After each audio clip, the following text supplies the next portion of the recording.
টুম্পা ভাবির জামাই স্ট্রোক করছে, তারে নিয়ে আমি হসপিটালে গেলাম। কোনো দরকার নাই, ওনার চিকিৎসা আমিই করতে পারবো। কিভাবে? তুমি কি ডাক্তারি পড়ছো? তুমি দোকানে গেলেই আমি ডাক্তারি পড়তাম, কালকেই আমার কোর্স কমপ্লিট হয়েছে, এই যে দেখো। মাত্র 30 দিনের ডাক্তারি কোর্স কমপ্লিট, 3000 টাকায়। কাকিমা তুমি সত্যিই চোখে দেখতে পাওনি? না রে, সত্যিই আমি চোখে দেখতে পাইনি। তুমি যে চোখে দেখতে পাওনি আমি কিভাবে বুঝবো? ওই যে দূরে একটা সাইকেল দাঁড়িয়ে আছে, দেখতে পেয়েছো? হ্যাঁ দেখতে পেয়েছি তো। কিন্তু আমি দেখতে পাইনি। ও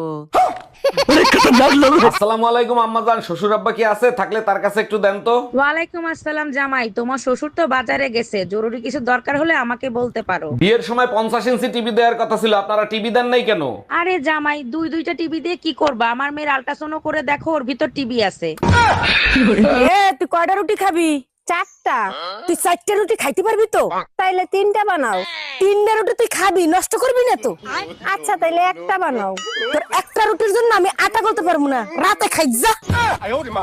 আমি সিবিআই অফিসার অরুণ কর্মকার, এটা কি রোমিও সাহেবের বাড়ি? হ্যাঁ, এটা রোমিও সাহেবের বাড়ি। কি হয়েছে বলেন তো? ওনার সাথে পরিমণির অবৈধ সম্পর্ক আছে। অবৈধ সম্পর্ক তো দূরের কথা, ও যদি বৈধ সম্পর্ক করে না, আরে আমি কাইটা টুকরো টুকরো কইরা গাঙ্গের পানিতে ভাসাই দিব।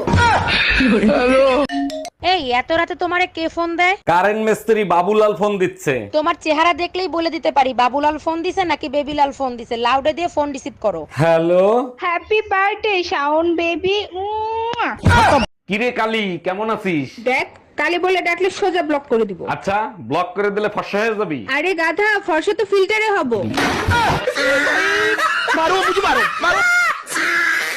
ভাই আমি মরতে যাচ্ছি। হ্যাঁ তো জানা, আমাকে বলছিস কেন? তোকে বলছি এই জন্য, কারণ লাস্ট কল যাকে পাবে পুলিশ তাকেই ধরবে। হ্যাঁ ভাই ভাই শোন না। হ্যালো হ্যালো তুই। আচ্ছা, প্রথম যখন আমার ছবি তোমাকে পাঠাই, ছবি দেখে তোমার অনুভূতি কেমন ছিল? কপাল ভালো আমি ভূত পেতনির ছবি দেখতাম, তা নাহলে তো আমি ভয়তে মরেই যেতাম। তার মানে কি বলতে চাও আমি পেতনি? আরে না, তুমি তো এলে পেতনির রানী।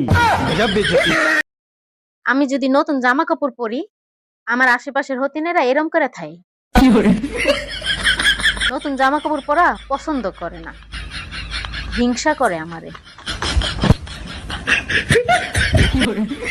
এই ছাগলের মতো জাবর কাটতেছো কেন? কি খাচ্ছ তুমি? হজমোলা খাচ্ছি, ডাক্তার বলছে হজমোলা খাইলে হজম শক্তি বাড়ে। কোন গাধা বলছে? আজ পর্যন্ত শুনছো কোনো কিছু মেয়েরা পেটে হজম করতে পারে? ছেলেদের থেকে মেয়েদের হজম শক্তি বেশি। আজ পর্যন্ত শুনছো কোনো মেয়ের বয়ফ্রেন্ডের কথা হাজবেন্ডের কাছে বলছে? ম্যাডাম, সবাই ঈদের ছুটি দিচ্ছেন, আমার ঈদের ছুটি দেন নাই কেন? সবাই তো মুসলমান, তাই তাদের ছুটি দিছি। আপনি তো হিন্দু, আপনি ছুটি নেবেন কেন? 1 মিনিট ম্যাডাম, কলেমা তাইয়েব লা ইলাহা ইল্লাল্লাহু মুহাম্মাদুর রাসূলুল্লাহ। আচ্ছা ঠিক আছে, আমি বুঝতে পারছি। আপনার নাম বলেন। শেখ মোহাম্মদ শাহরিয়ার আয়াতুল্লাহ অরুণ কর্মকার। ভাবি, আমার জন্য একটা মেয়ে দেখেন তো, প্রেম করব। কিরকম মেয়ে লাগবে বলেন, খুঁজে দেব। এমন একটা মেয়ে দেখবেন যার মন ভেঙে গেছে, বেঁচে থাকার কোনো ইচ্ছাই নাই। সত্যি আপনি অনেক বড় মনের মানুষ, এরকম মেয়ে কেন খুঁজতেছেন? যার বেঁচে থাকার ইচ্ছা নাই, তার কিডনি বেঁচে আইফোন কিনবো।